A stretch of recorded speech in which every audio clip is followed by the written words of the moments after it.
What you are about to hear will stay with you long after tonight is over. Because this is not a story about crowns or titles or succession laws or palace politics.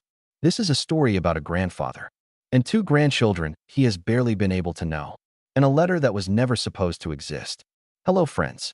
My name is James, and you are watching Royal Daily Report, your #1 source for the most exclusive and most emotional royal stories on the internet. If you are new here, hit that subscribe button right now because tonight we are telling a story that every grandparent watching will feel somewhere so deep it has no name. And if you have been with us from the beginning, you already know. We never hold back. We never pull back. Let us get into it. King Charles is 76 years old. He has been king for 3 years. He has sat on the throne of the most famous monarchy in the world. He has delivered speeches that were heard by billions. He has been photographed 10,000 times. He has been analyzed and criticized and celebrated and condemned by more people than any other living person on earth. He has survived scandal and loss and public humiliation and the kind of scrutiny that would have broken most human beings decades ago. He is, by any measure, one of the most powerful and most watched men alive. And he is sick. And he is a grandfather who has not properly known his grandchildren. And tonight we are telling the story of what that has cost him. Not the institutional cost, not the succession cost, the human cost, the cost that does not appear in any palace statement or any legal document or any official record. The cost that only appears in the private moments, in the quiet rooms, in the letters that were written and the photographs that were kept and the things that were felt but never said until it was almost too late.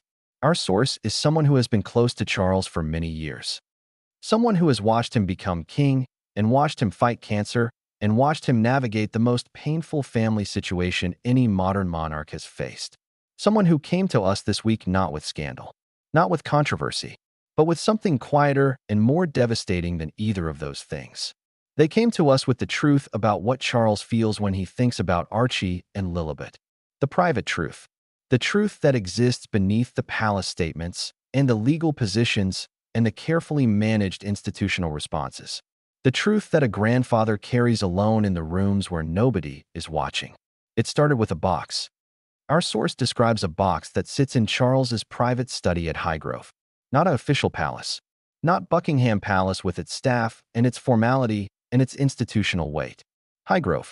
The house that has always been the most personal of Charles's homes. The house with the garden he has spent decades building with his own hands. The house where he is most himself. And in that house, in his private study, there is a box. A simple wooden box. Not ornate. Not royal. Just a box. And inside that box, according to our source, is everything Charles has of Archie and Lilibet. Every photograph Harry and Meghan have sent over the years.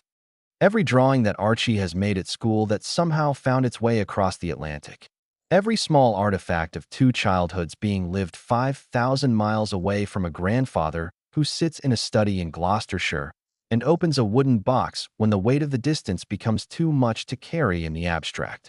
Our source has seen inside that box, has sat with Charles in that study and watched him open it.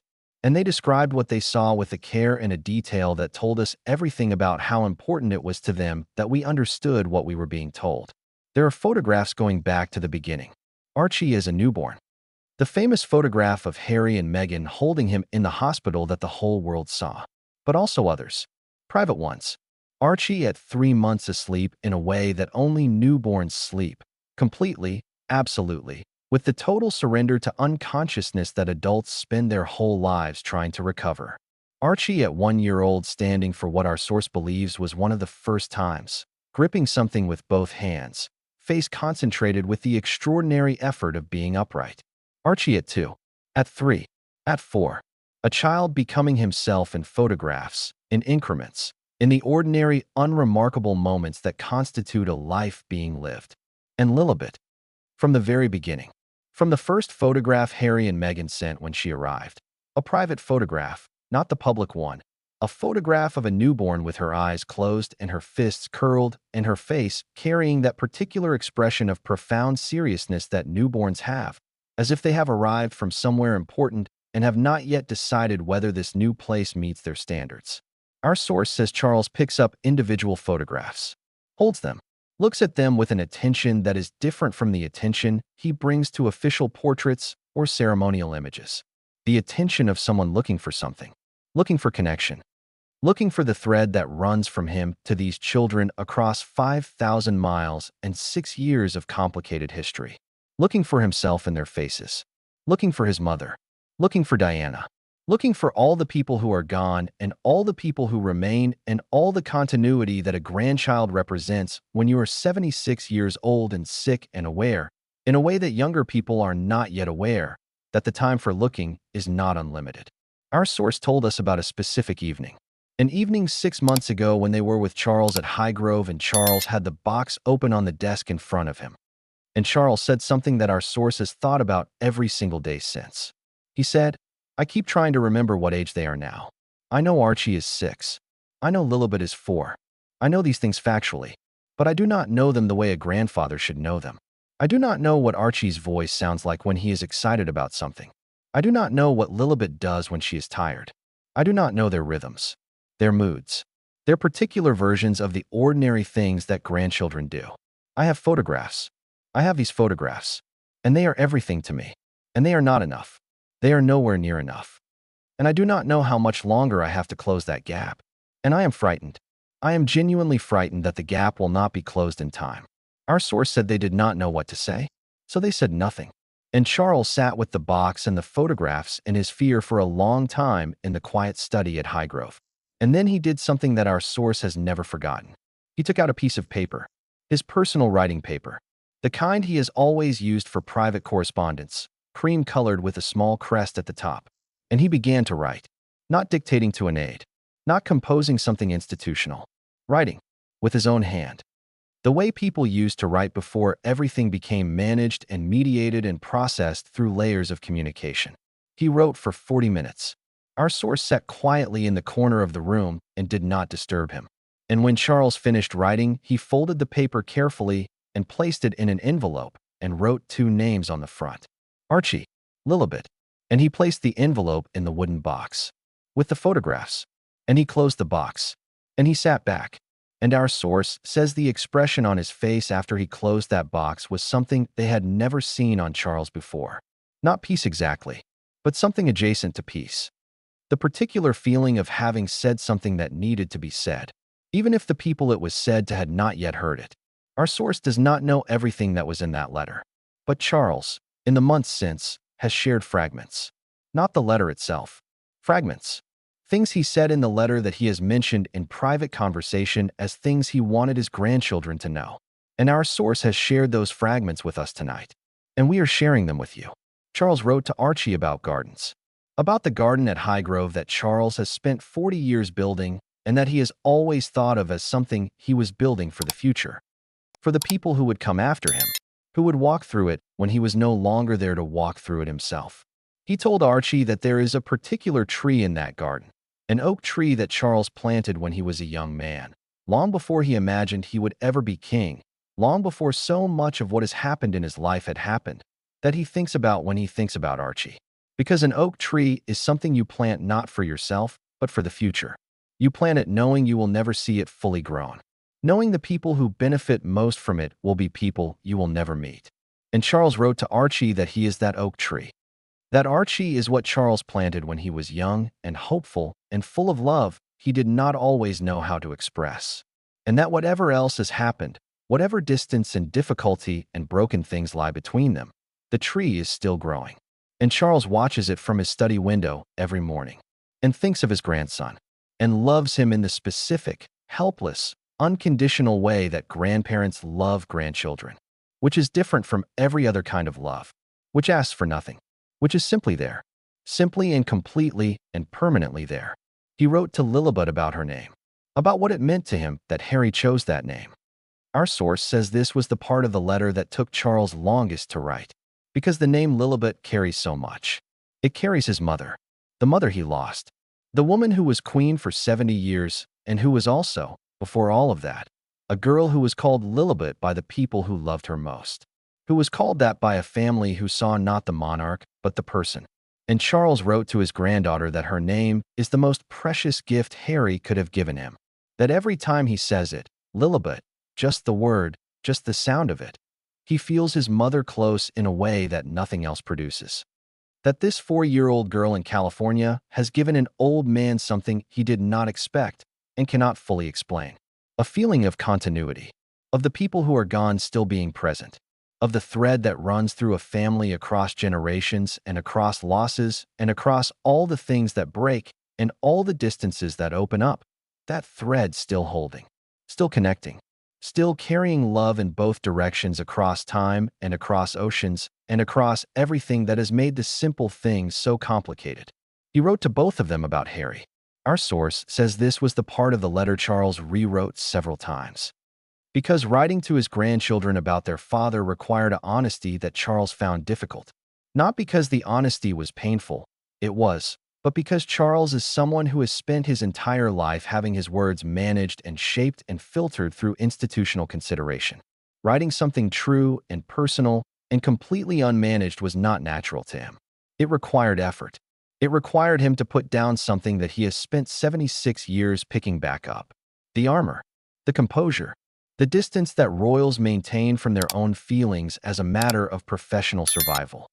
And Charles wrote to Archie and Lilibet that their father is one of the bravest people he has ever known. Not brave in the ceremonial sense. Not brave in the way the institution defines bravery. Brave in the way that actually matters. The bravery of choosing love over comfort. Of choosing truth over convenience. Of choosing his children over a crown. Charles wrote that he did not always understand those choices when Harry made them. That there were moments when he was hurt by them. When he felt them as rejection rather than as the particular courage of a son who needed to find his own way. But that with time and illness and the specific clarity that comes from running out of unlimited time, he understands now. He sees it now. And he is proud. He is proud of his son in a way that he has not said often enough.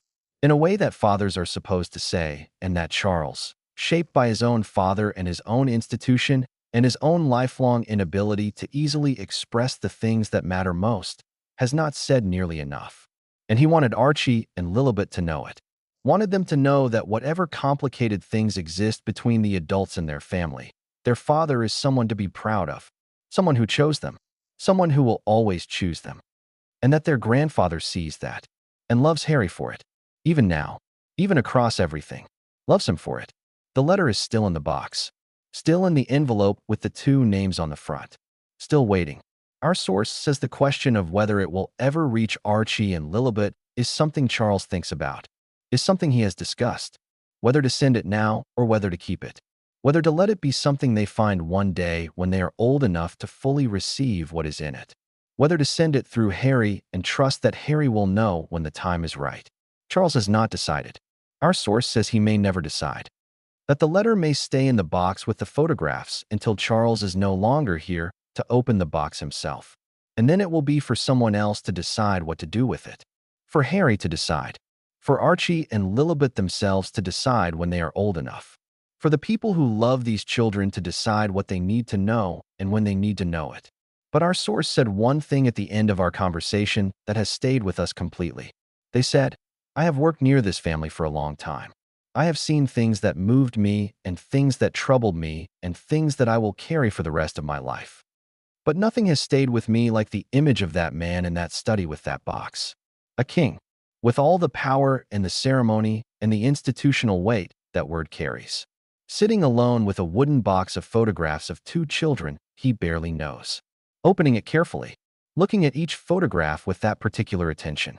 And then taking out a piece of paper and writing something true in his own hand for the first time in as long as he can remember, and folding it and putting it in an envelope and writing their names on the front. Archie, Lilibet, not your Royal Highness, not formal, just their names, the names their parents gave them. The names a grandfather says quietly to himself in a garden in Gloucestershire when the morning is still and the oak tree is visible from the study window, and the distance between here and California feels, for a moment, like something that love might be able to cross. Just their names. That is all. Just their names. King Charles is 76 years old. He is sick. He has a wooden box with photographs and a letter with 2 names on the envelope. And somewhere in California 2 children are growing up in the sunshine, not yet knowing that their grandfather sits in a quiet study and opens that box and thinks about them every single day. Not as titles, not as heirs, not as pieces of an institutional puzzle. As Archie, as Lilibet, as the grandchildren he loves with the helpless, unconditional love that grandparents carry. The love that asks for nothing. The love that is simply there, across every distance, through every broken thing. Simply and completely and permanently there. That is all for tonight, friends. I am James, and this has been Royal Daily Report. If this story moved you the way it moved us, hit that like button right now. Subscribe if you have not already and turn on those notifications because we are here every single week with the stories that go deeper than any headline. Share this tonight with someone who loves their grandchildren, with someone who knows what it means to love across a distance, with someone who understands that some feelings are too large for any institution to contain. I will see you in the next one. Until then, stay informed, stay curious, and stay royal. Goodbye, friends.